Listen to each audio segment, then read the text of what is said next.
మీరు చూస్తే ఈరోజు పింఛన్లు ఇవ్వడం 63 లక్షల మందికి 4,000, 6,000, 10,000, 15,000 రూపాయలు పింఛనిచ్చే ఏకైక ప్రభుత్వం భారతదేశంలో తెలుగుదేశం ప్రభుత్వం, ఎన్డీఏ ప్రభుత్వం అని చెప్పి విజ్ఞప్తి చేస్తున్నా.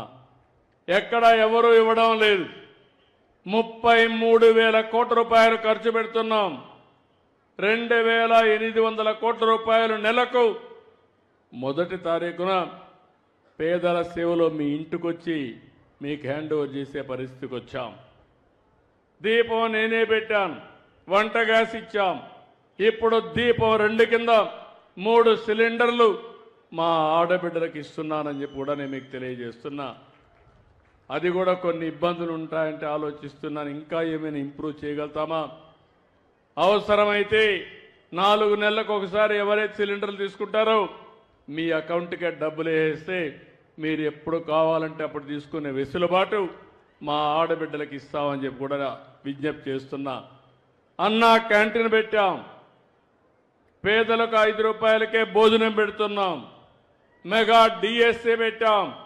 ఎవరైతే యువత ఉన్నారో మీ అందరికీ ఉద్యోగాలు ఇప్పించే బాధ్యత నాదని చెప్పాను.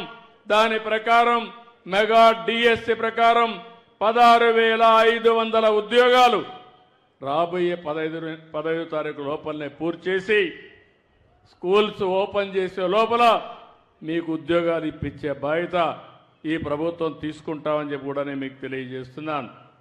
ఇది కాకుండా ఇంకో పక్క అన్నదాతకి 20,000 రూపాయలు ఇస్తా అన్న కష్టాలున్నాయి, ఇబ్బందులున్నాయి. కేంద్రం 6,000 ఇస్తుంది, రాష్ట్రం 14,000 ఇవ్వాలి.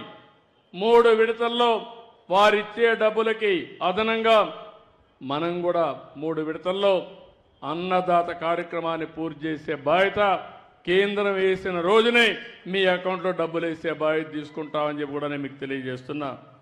తల్లికి వందనం కూడా ఇస్తానని చెప్పాం. సూపర్ 6 చెప్పాం.